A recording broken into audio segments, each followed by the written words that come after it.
Here, Glass Bucket Auto Detailing, we want you to love your car each and every time. And quite frankly, give it the love, care, attention, and affection that it rightfully deserves.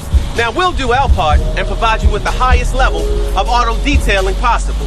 With over 20 years of experience in the business, we will gently and safely detail your car using the latest technology possible. You need a good vacuum? Well, our vacuum sucks. You need your headlights restored? Well, we got you covered. Oh, and did I mention that we're mobile and we will come to wherever you are with a scheduled appointment. Let us show you why we're superior.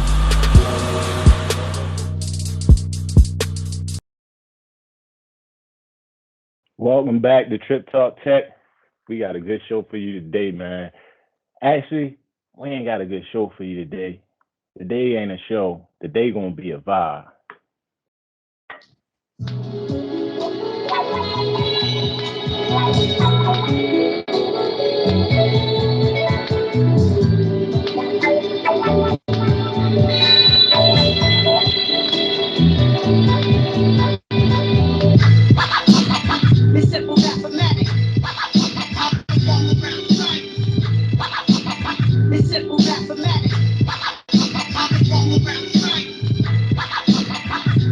Last year alone, our guest had 156,000 plus streams worldwide. 61,000 plus listeners out there, y'all. 61,000. Heard in 84 different countries. Worldwide. Yeah. Fresh off of celebrating his 10-year anniversary of that album, Black Sinatra, that got all our attention. He let us know he was for real. Please help me welcome today our guest, artist, songwriter, producer, crazy hit maker, Mr. JSoul, y'all. Yeah, vibe out on it, Jay.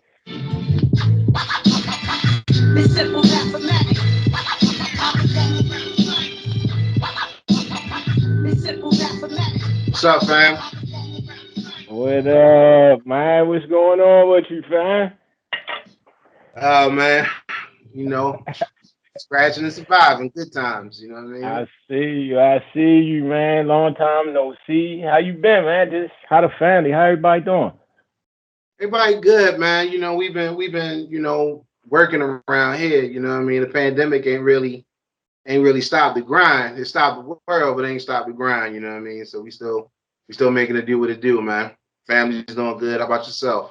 Everybody good, man. Everybody good. And like you said, we from Baltimore. We understand that grind, right? We get it, and we get it out to the world and let them hear our pain and our struggle and get some hope through it, right?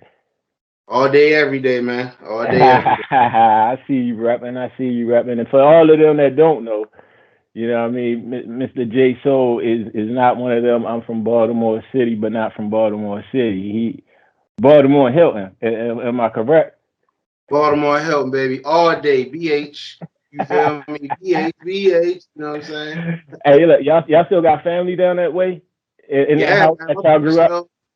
Man, parents still live in the same house. All right, I ain't gonna give up y'all address, but shout out to the homies in the Parents still live in the same house, man. You know what I mean? I still remember that house. As a matter of fact, we was talking about before we actually got into the interview piece. I was saying, you know, like I was saying in my introduction, the Black Sinatra album. That's when I really was like, okay, you know, JSoul, he for real. And but when I heard it, it just took me back to, again, being in your house back in the day in the basement, and I heard Pops. You know, your Pops was very artistic. You know, he had a trumpet. He had it going down there, and I hear those soulful sounds you bring. I get those same vibes. Yeah, man. I mean, I never strayed too far away from my beginnings or my dad's record collection and my parents, the vibe that was in that house. It raised me, man. So that's when I put my art out into the world, I'm really just reflecting that. You know what I mean? Like it's not being drawn from no other place, but just a sincere place. You know what I'm saying? I feel you on that. And you said one thing, art. You know, I think that's another thing I got from just being in that environment, being younger, just seeing you now, realizing music is just a little bit more than the boom bap and the drums, and it's art. Like, you know, your dad, just like yourself, you know, great artists as well. I remember those days too. You know, we didn't have that much money, but we had fun. And we go to Kmart, and you know, we show your dad that, hey, we want these. I think they was, I can't even remember the action figures, but they was football players, and The they little used starting lineup joints, the starting lineups. You know what and I'm had saying? the hands out, Yeah. you know what I mean? They had the whole nine.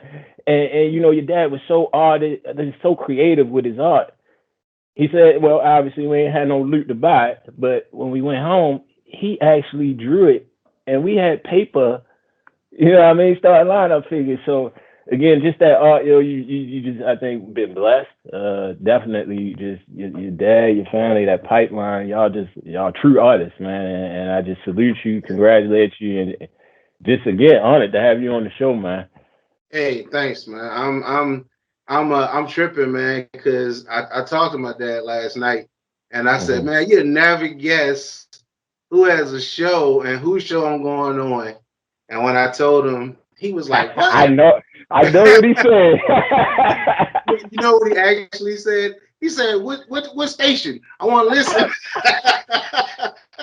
I said, no, Pops, it's not how it works. You know, you're a little older, you know what I'm saying? Yeah, So yeah. Love I'm it, like, it's not how man. it works, Pops.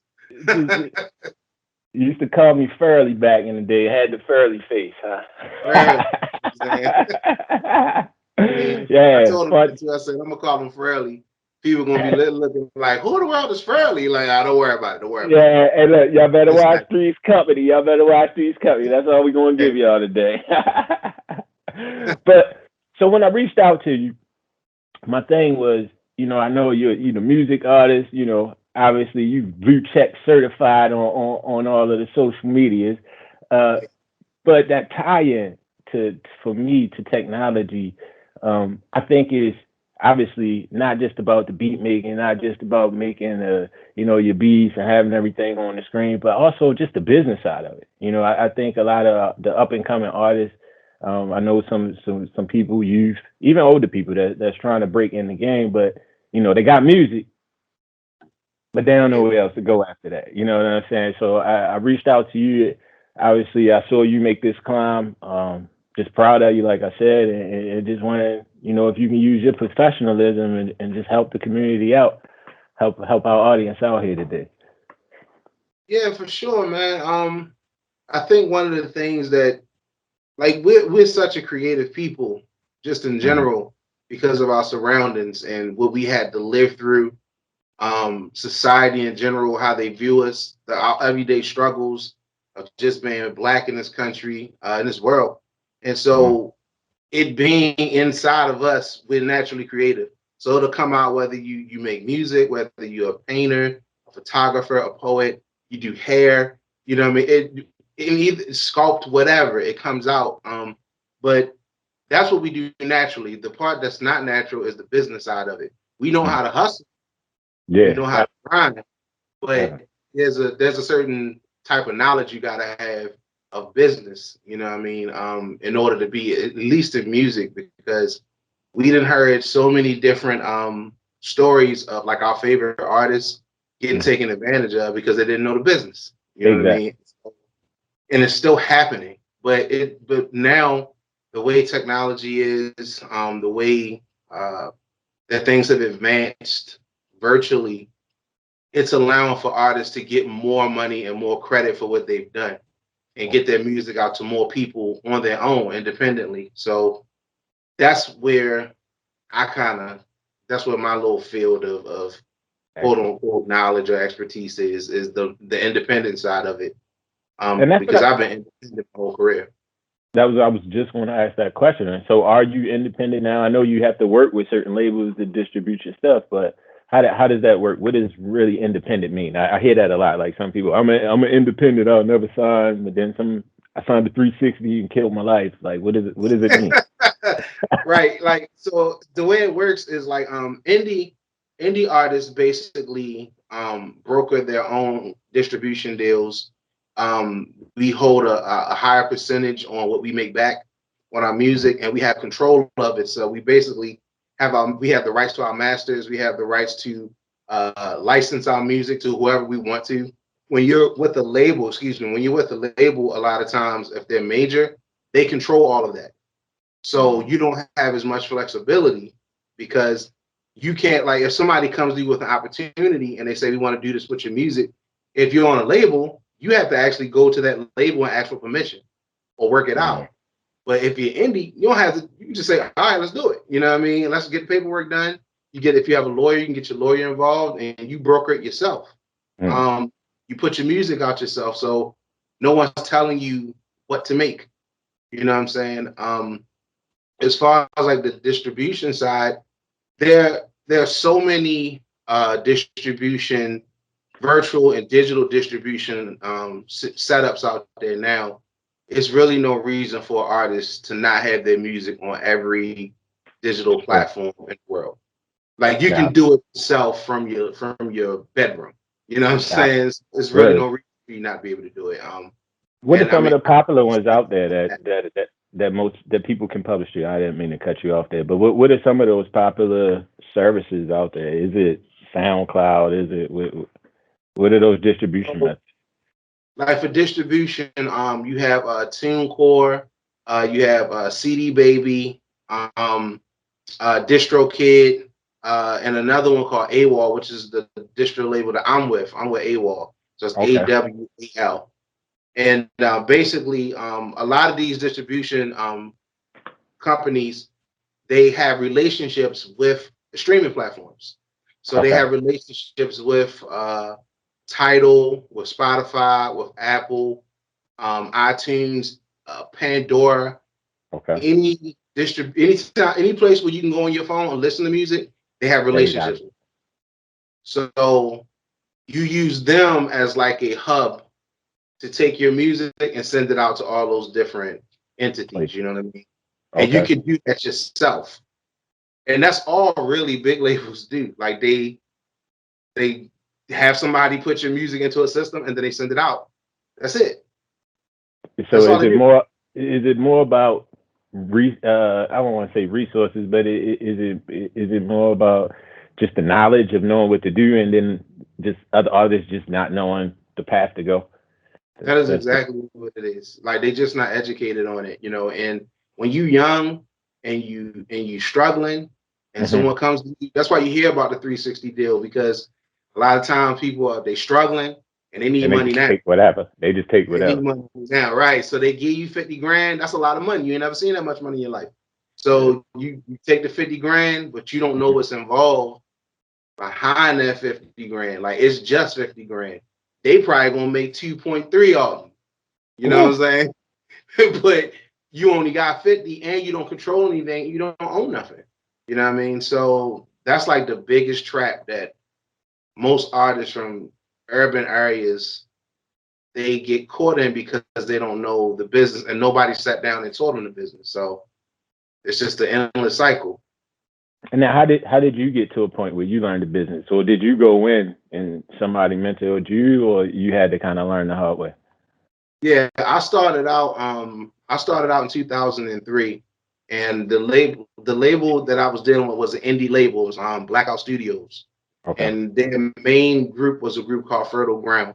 And the leader of that group name was James Collins. And he was the guy who pretty much took me under his wing and taught me about how to sell records from the basement of your house back when nobody was doing it. Wow. So this group was able to sell over 600,000 units worldwide from the basement of their house, man, just by themselves.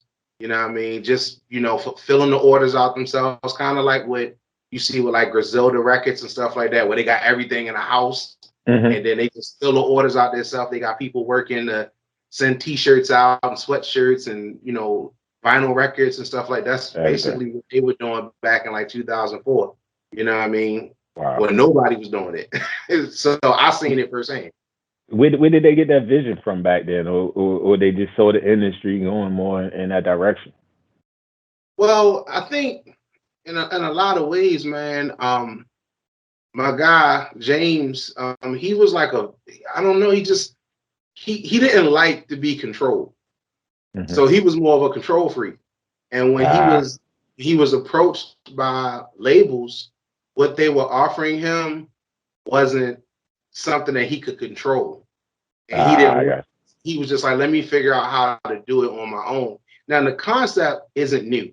Like James Brown was you. Okay. independent. It's a lot of people that were independent before, Mm-hmm. but I think like around between like the 90s and the 2000s, nobody was thinking like that early. Mm-hmm. You know what I mean? Like they was just Got like, yo, if I get on a record label, my you. life I'm is set. good. I got a Like, deal. I got a deal.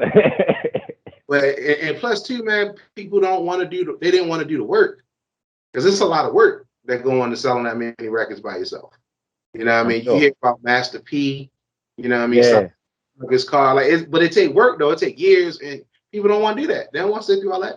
You know what I mean? So, but What? Okay. he taught me that part of the game, and so as the years went by, I just continued to develop. You know what I mean, and do my own thing after that. That's crazy. So, like, at what point did, I guess, the music, when you knew, like, all right, this can support my family. This is really, you know, how I'm going to eat. Because I know we all grow up, and I say that, I ask that question because obviously we go through the school system, right? And they teach us, forget the creativity sometimes. I would say in Baltimore City school system, we were taught, creativity, let's not necessarily glorify that. Let's try to keep you stocked and loaded, ready to work Right. in industry. You know, at what point did you really just step out the box and say, you know what, I can take my creative talents and flourish them? It took a little bit of time. Like I said, it takes a while for you to get there Mm-hmm. because I started in '04, so I didn't really like. I knew a lot of people that had a head start on me. You know what I mean? I started in '04, which seems like a long time ago, but when you grinding, the time just flies. You know what I'm saying? Yeah, So yeah. I think for me, when I started selling, when I started realizing that people buy records around the world. So if you are in Baltimore, or Mm-hmm. if you in the urban area, you in the city or whatever, sometimes your city may make you feel like you're not doing nothing because you local, you small, Yeah. you know what I mean? But when you finally get a chance to look at like the logistics of it and you start looking at the numbers, you realize that people buy music all over the world. So Mm-hmm. my very first sales back in '04, '05 was coming from from Japan. You know what I mean? Wow. I was from different parts of Asia, Beijing, South Africa. And I was like, oh, so they buy records over there too?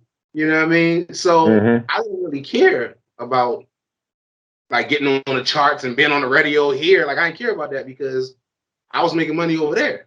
You know what I'm Mm-hmm. saying? And that's really one of the things that people don't lock in on as much because they want their friends and their family and they want to be big in their city, stuff like that. So That's a great point you make, I'm glad you got to that, and that's fundamental, right? People, I think, in general, like you said, I think sometimes when we get our dream, we believe in it at first, but then we look for the support of others to believe in what we're doing, and that's going to be hard because nobody knows what's in your head. Nobody sees that vision that you can see. Like you said, 2004 for us is like, man, that was forever, but for you, that vision been, that's a 2-3 year plan to get to one space in your vision, right? To get to right. where you at now. So, I think that was just a crucial point you made that, if you do have that dream, just because, everybody ain't feeling it at the time when you want to go, don't stop because again,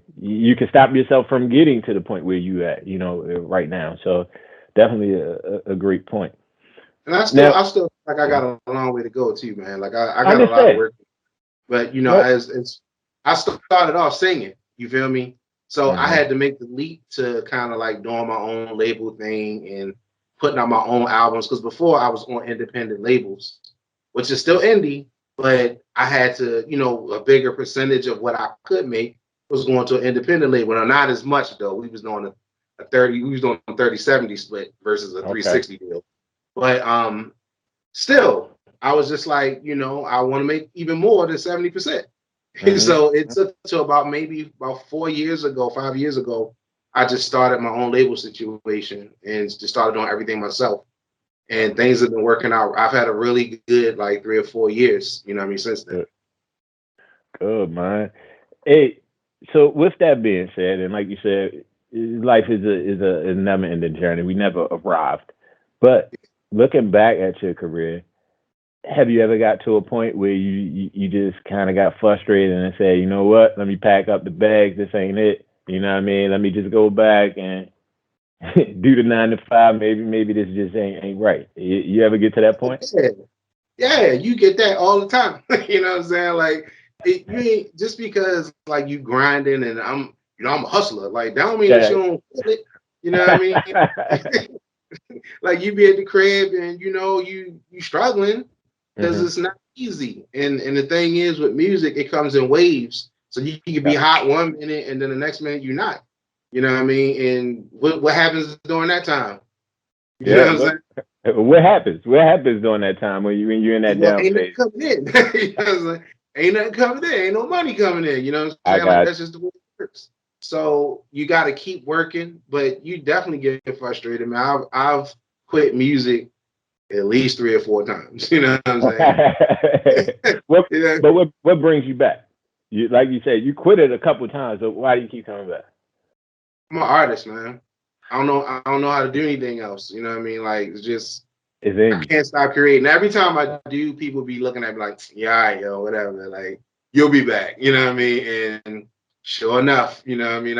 I got a new record coming out. Be like, oh, we knew it. We knew yeah, it's hard, but you know, when you love something, you don't stop doing it. You know what I mean? You know, it's the same thing with a basketball player. He be 50, 60, 70. He's still dribbling the ball. He might not can't run down the court no more.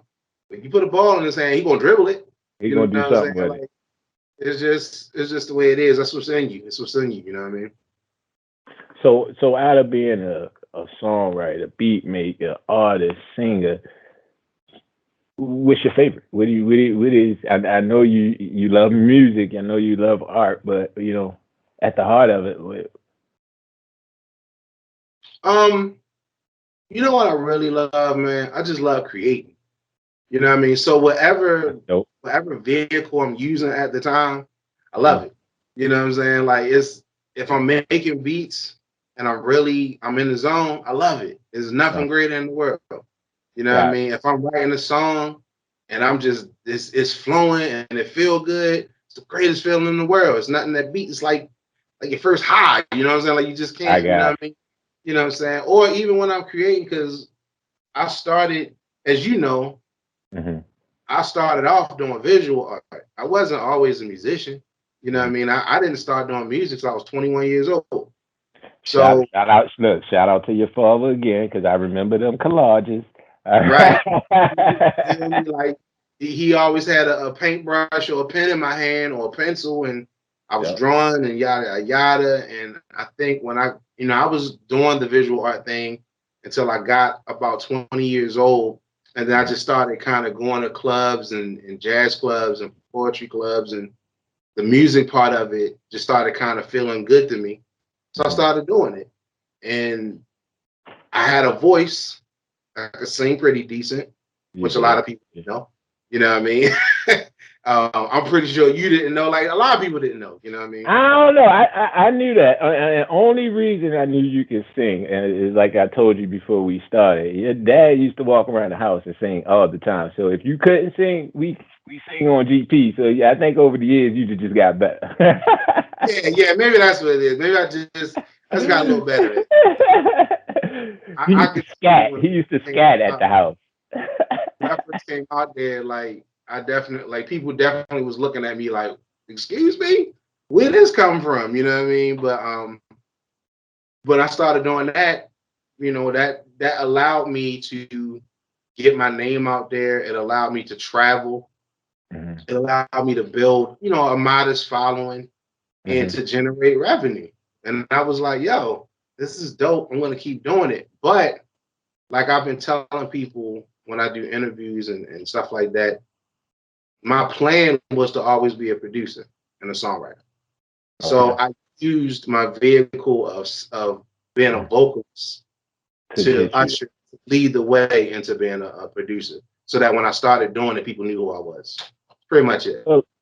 So again, you had vision, right? You knew where you wanted to end up, but you used your talents to get exactly where you wanted to be, and that's another key point. Like, you know, a lot of people have these dreams, but it's like set some goals to get there. You know, you got to have some milestones. You got to have some accountability to make sure that, hey, I'm on my path I say I'm on. So yeah, that's definitely dope.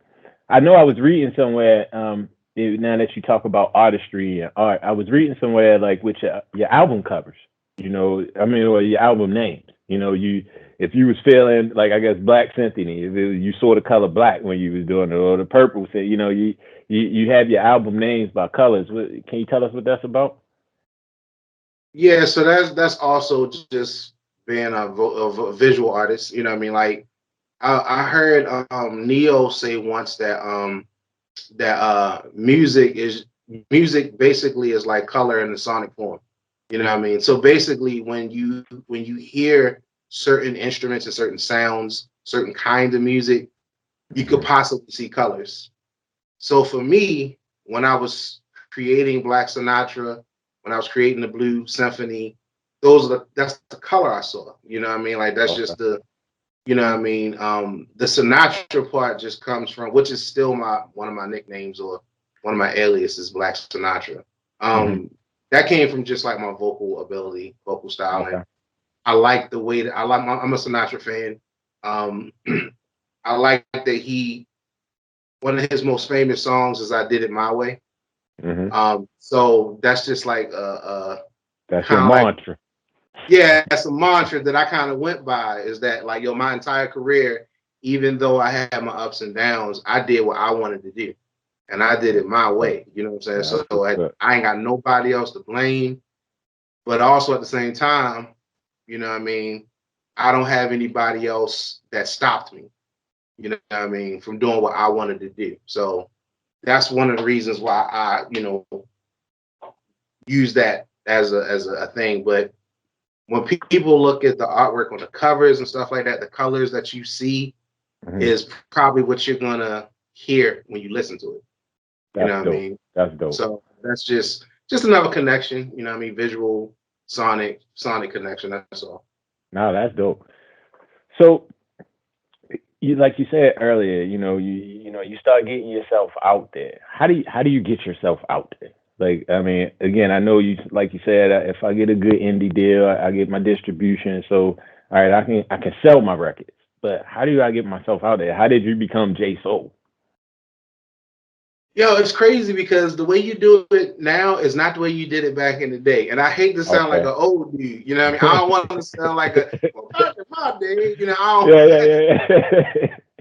It's changed, you know what I'm saying? Like when I first started, you literally had to get yourself out there physically. Like you had to be on the road, you had to be on stage, you had to get out there. Like one of the big things for us, I came up with a lot of great talent, like Eric Roberson, Cy Smith, Floetry, Carol Riddick. I've done shows with like Music Soul Child and Chrisette Michelle, Robin Thicke, Loud, not D'Angelo, Dwelle, Lattice, just so many different artists that I came up performing with.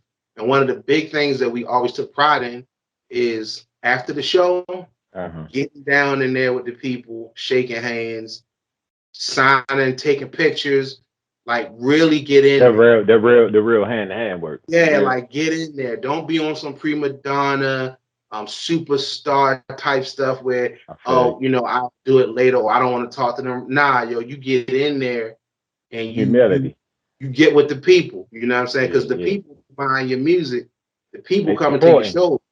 So the people you know, people paying your bills. You know what I'm saying? Mm-hmm. So Mm-hmm. like that was a big thing, and that's when you do that, Mm-hmm. you start networking, and there's people at those shows that have influence in other areas, and then Exactly. those people want to work with you, and they help you get out. Mm-hmm. So that's how you got out back in the day. You know what I mean? As an Got indie artist, you got in there with the people, and you just worked.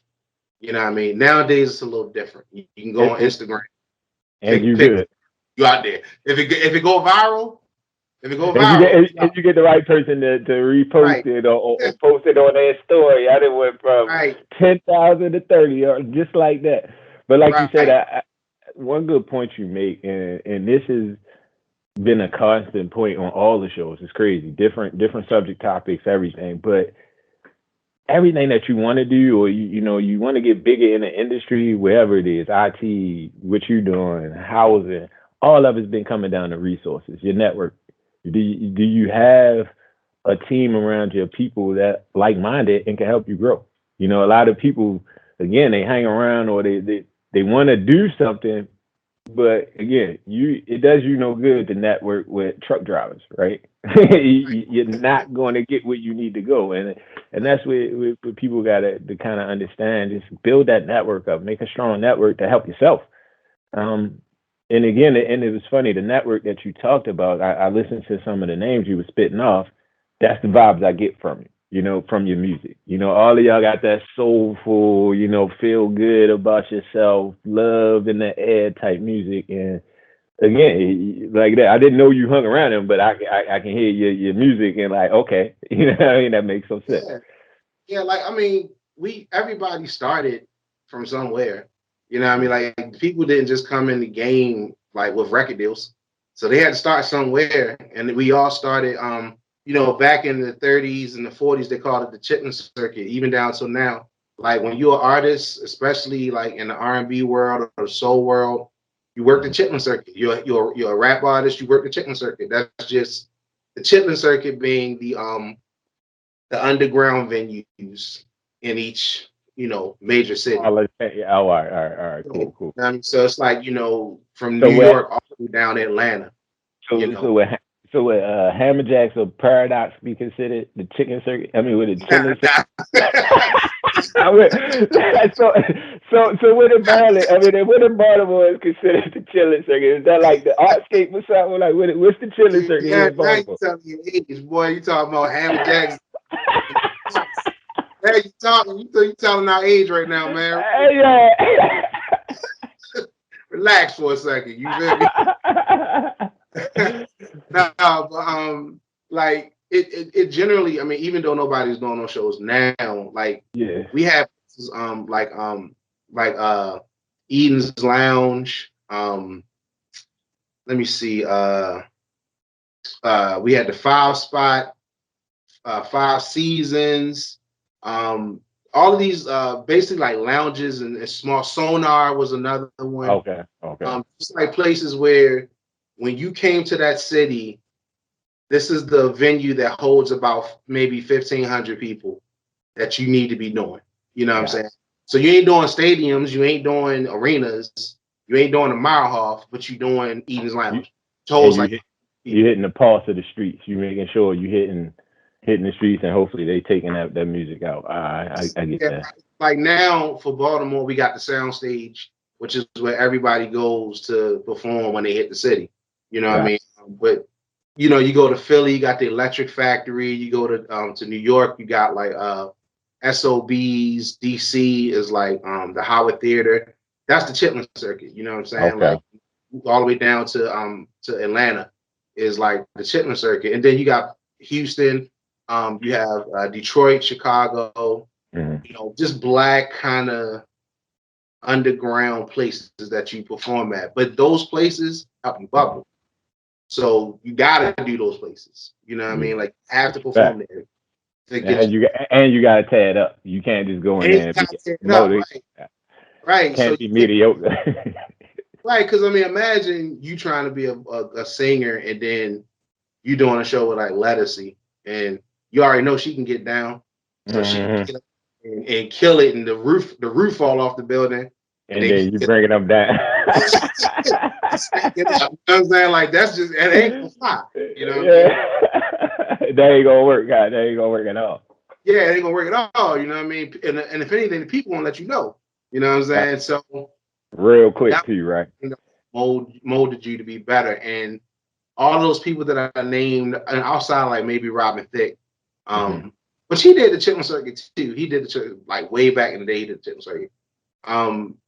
I did shows with all those people, so we were all coming up at the same time. Now, some of them went on to super duper stardom, and some stayed at a certain level that they were comfortable at. Me, I just stayed at a level I was comfortable at. That made sense to my life. You know what I mean, and what I had going on. You know what I mean? But that's why I wanted to be a producer too, because I was like, I can be out of the spotlight and still, you know, get my thing do what off. you do. I feel you. So is that what you would prefer? To stay kind of in the backdrop and do the producing and just keep making great cuts and helping people get on? Yeah, man. Like I've honestly, as a performer, I've done everything that I wanted to do. That I said to do. I never wanted to, you know, be on the Grammys. I never wanted to be famous. I never wanted to be on MTV and, you know, all that other stuff. Like that was never my goal. You know what I mean? Like my goal was to make good music and then eventually turn into a producer and a songwriter so I can help other people make great music. And that was it. That's what I wanted. That's what's up, man. Wanting to help. That's your motto anyway. That's the family motto. They always try and help out, and that's what's up. Yeah. Now, if we switch into like a technology standpoint, I know again as a producer, you know, you making beats, you touching, you know, bringing and blending, like you said, the vocals together to maybe make that harmony, you know, in the vocals. Like, you know, what softwares or how do you do that? Is that just you got a computer, you take it around with you, and you just plug it in, ready to go? You got to hit the studio. Like, how does that look? How does that work for somebody? And again, if I'm trying to get in production, do I need a whole bunch of money to get the software or try to get things under my belt to do this? Like, help us out. Not really, man. Like I'm gonna tell you, you could create a home studio for, you know, maybe $600 or $700. Wow. Like that's really all you need. You know what I mean? You get a couple of programs. Right now I use FL Studio. You know what I mean? I use Audacity, Adobe Audition to do like editing, stuff like that. I have a program called Ozone 5 that I use for like mastering. And then as far as like recording, you can record on those same programs. You know what I mean? If you know what you're doing. Disclaimer. Yeah, you gotta like I said, man. Everything takes time. You gotta educate yourself. So it's not like you're gonna come out sounding like, you know, sounding great. You know what I mean? But you got to put in the work. You know what I mean? So that's what I did over the years. I put in the work to truly learn the programs. But I do the studio too. I do the big studios from time to time when I need to for certain things. Now I see that sometimes on TV. You got these huge boards. Like, do the boards run it, or is it software that runs all the boards? Like, how does that, you know, get the inside now? All right, so like so there's two things. You got digital and you have analog. So when you would look in the studio and you would see the big boards, that's analog. So those are like reel-to-reel tapes and stuff like that. That was the technology of, you know, the 60s and 70s. Things sounded really good, warm. People still use them. I use them from time to time. Okay. But now they've integrated like Pro Tools and Logic and stuff like that into working with those big consoles. Okay. So when you look on TV and you see the big board and you see the levers going up and down and the lights blinking, that's really software controlling that, huh? Yeah, it's just software. It's all it really is software. And the software is doing all of that. So the engineer can come in, they can turn stuff up, turn stuff down, they can EQ things, and then it's really all just happening in a computer program. And then the computer program is connected to the board. It's the same way with music production. If you're using an MPC, MPC is can be connected to your computer, or it can be connected to, you know, a software program, and you hitting your pads, but software program in your computer is recording everything. Oh, okay. So Okay. you're using both. You know what I mean? You're using both. If you learn how to integrate both of those things, you can use them really effectively and really have professional quality sound. You know, just gotta know what you're doing. That's all. Now, would it be in like a lot of digital now with the engineering, like you were saying? I remember back in the day, one of my homeboys used to rap, right? And he would always be like, I got it. After they recorded in the studio, he had to pay an engineer to master it. Now, is mastering easier now with this software? Because digital now, do I really need that engineer to master, or do I need to mess with somebody that really know how to mess with the mastering, or can I, like you said, over time figure that out? You can over time you can figure it out. You know what I mean? It's just whether you are dedicated to doing it. And if you're dedicated to doing it, you can figure it out. If you don't have the time, then you better go get the engineer. You don't like, I don't feel like, I don't want to get in all that. Well, then you send it to an engineer. The engineer does it for you. You know what I mean? But you can do it yourself. There are, I'll put people on the game. There's a mastering program online. Okay. ARIA Mastering, ARIA Mastering, and ARIA Mastering Suite.com.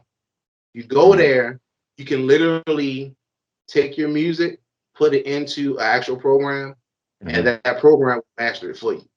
Online for free. Free Online. game, y'all. JSoul came through. Hey, look, that's one. You ain't gonna give them no more. That's it. That's it. It's $19 per song.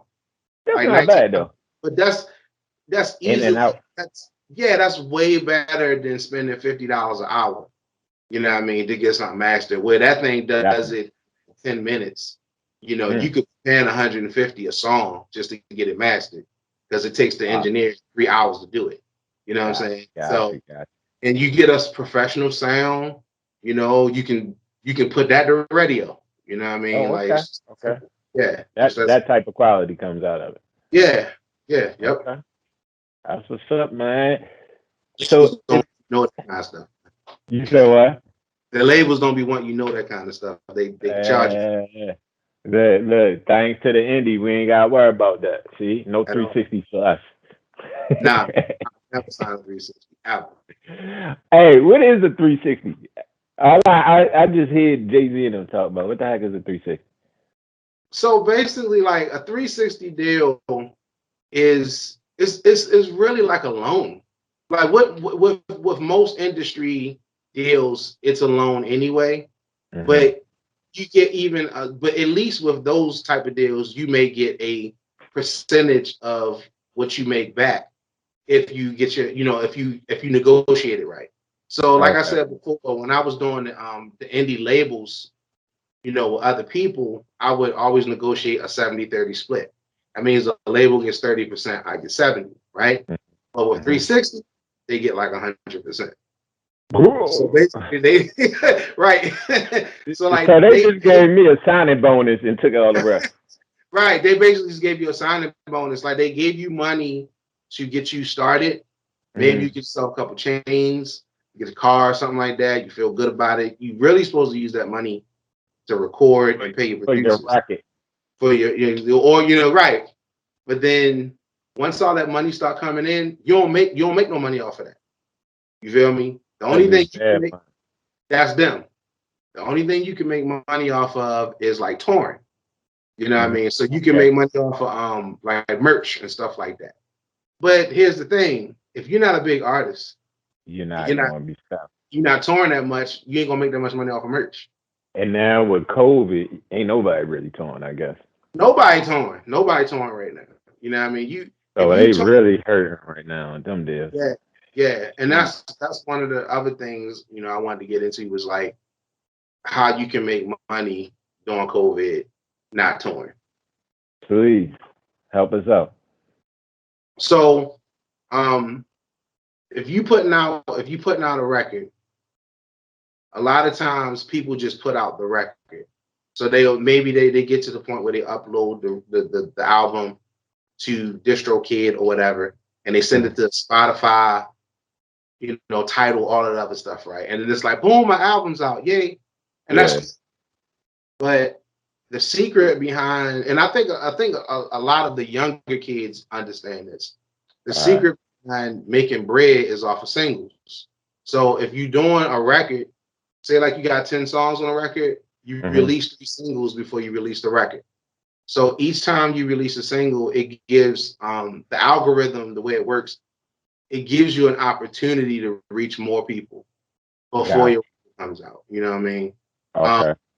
You got sites like Spotify that allow you to submit your singles to editorial playlists. And editorial playlists are playlists that are curated by the people that run the company, and then send it out to however many people subscribe to their platform. Okay. So, you know, you figure if, let's say like they have a playlist called, you know, Soulful Grooves. Your soul, you submit your single to Soulful Grooves. Soulful Grooves may have 2.3 million followers, right? So the moment your song gets on there, now you automatically are exposed to 2 million people. You see what I'm saying? Which means that now whether they, you know, they pick your song up or not, whatever, but you may generate, you know, 200,000 streams, right? I get it. You see what I'm saying? So if you do that 3 times and you get picked up on 2 or 3 playlists, you may generate 600,000, 700,000. Yeah. I get it. You know what I'm saying? So I got a buddy of mine who kind of schooled me to all that. His name is Substantial Robinson. And I mean, not to promote, you know, I don't know how you No. Do your thing. Hey, look, this channel all about promotion of anybody and anything they got going on. I'm not worried about no plugins. So do what you gotta do. Shout them out. What's his name? Yeah, so he runs a company called Sub Art and Music with his wife Michelle, and he's an artist as well. And he put out he put out like a song maybe 2 years ago. It ended up getting picked up on like a really, really major playlist. Okay. 6 million streams. Wow. You feel me? And then it's just boom from there, huh? You make it 23 cents a stream. You can do the math. You understand what I'm saying? Yeah. He taking care of his kids and everything. You know what I'm saying? So it's like, you know, if you the more chances you give yourself to have that happen, the better your chances of landing it. I had some success with it myself. You know what I mean? So, and guess what? I ain't had to perform. I was about to say, I just peeked that you dropped a single for your new album coming out this year, huh? Yeah, like so I basically as a producer, you supposed to, like it's different for us because we don't have words and stuff, so we ain't singing. So we have to get people to be engaged just through the music. And so I release singles before I release, and I release beat tapes basically. So if anybody, you know, wants to hear them, they're called beat treats basically. So I'm on my 3rd installation, which will be out next month, and you know, it's on all the major platforms: Tidal, Pandora, Spotify. It's out there. You just type in JSoul and beat treats, and they'll pop up or whatever. But you know, that's how I do it. You know what I mean? And I ain't got to lift the finger other than be in my studio and make beats. Doing what you do. Yeah. All right. So you told us the software. We appreciate that's out there. But for that youth or for that entrepreneur, that creative IT person out there that want to think about what software out there that's not there, where do you see in the industry? Like, you know what? If I had this, man, I'd kill a game. Or it makes the game easier for me. I'm gonna be honest with you, man. I think that it's already out there.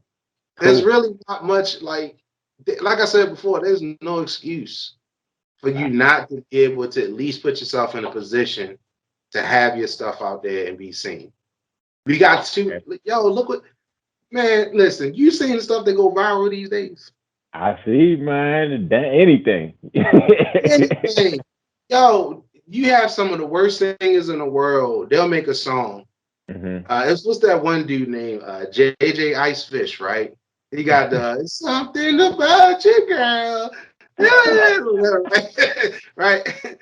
Yo, yeah, but he generated like 30 million views Wow, on, on digital platforms. Those are streams. that's If all you go to right. YouTube, 23 cents. Do the math, huh? right? If like, yo, think about it, man. Like, yo, like he got checks off of that stuff. You know what I mean? Yeah. So is if you're a musician, it's a little difficult.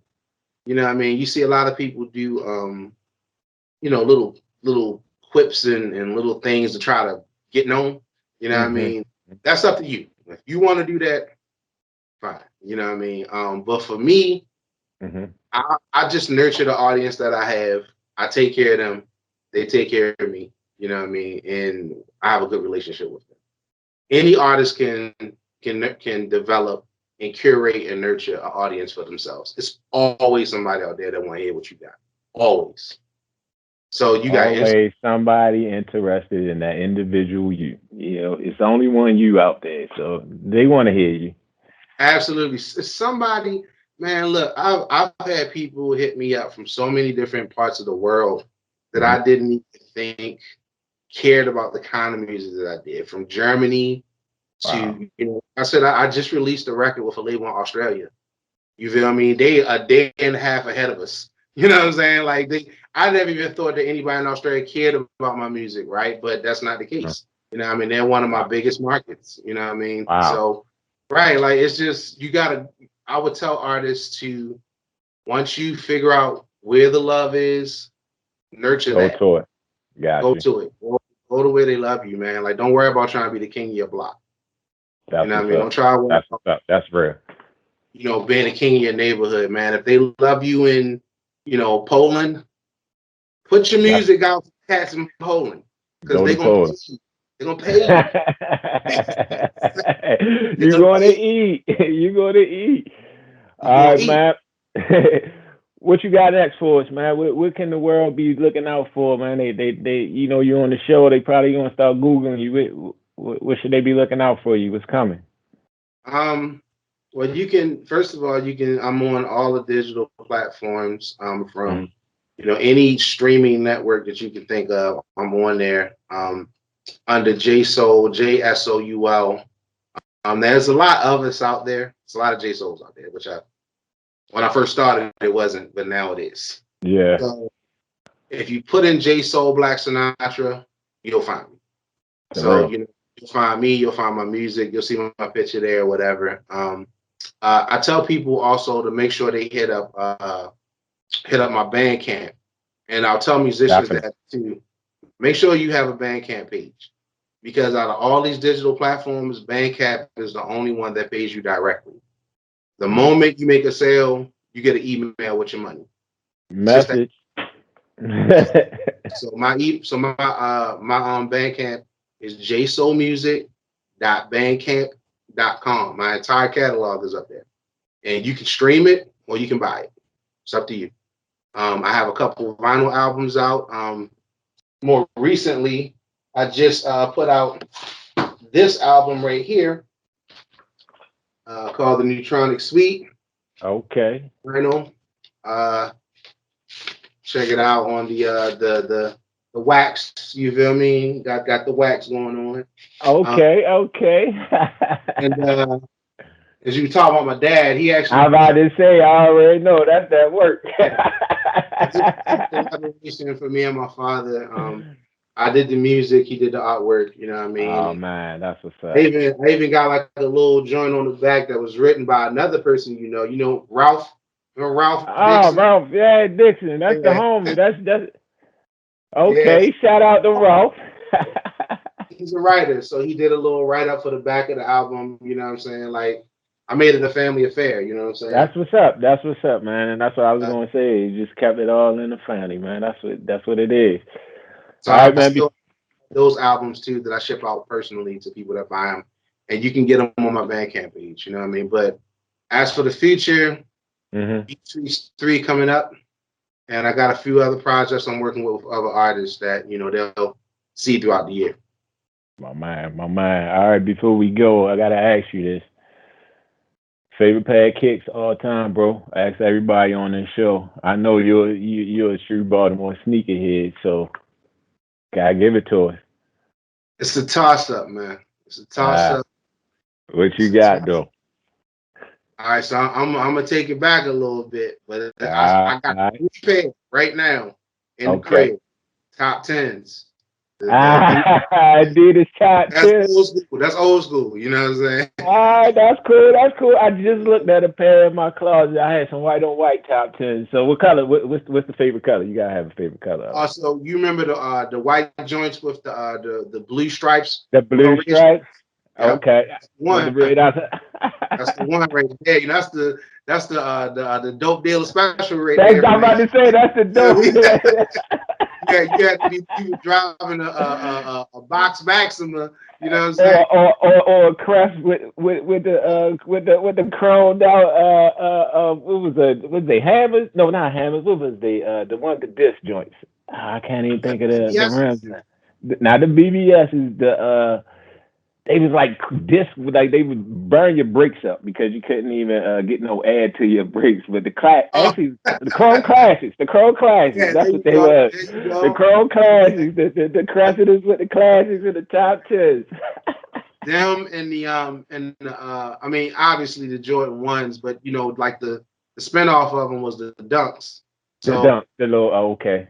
yeah, the high top Dunks though. You know? Okay, yeah, we down around here. We sneaker heads forever. Yeah, you feel me? Like, yo, that's all I used to buy. I had a whole man. I had at least 50 pair of them joints, man. Just every color you could think of. You know You what I and me mean? both. You and me both, man. I'm a simple man. You know what I'm saying? Yeah. Look, we grew up, right? Grew up. You know what I mean? I ain't going out there getting the Balenciagas. I don't know what them things. If you like them, that's cool. I just can't do it, bro. I can't. Hey, look, you gonna make a new beat with that money, right? Yeah. I'm make some beat. I'm gonna make a beat or something, man. Ain't Right. nobody beat when I'm making a beat, bro. Cool, man. Well, I thank you, brother.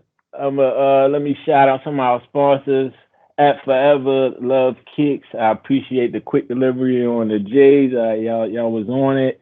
D&G Designs, they helped out with the new studio remodel. I appreciate y'all trying to grow a little bit. I thank them. And then just want to thank Glass Bucket Supreme Service.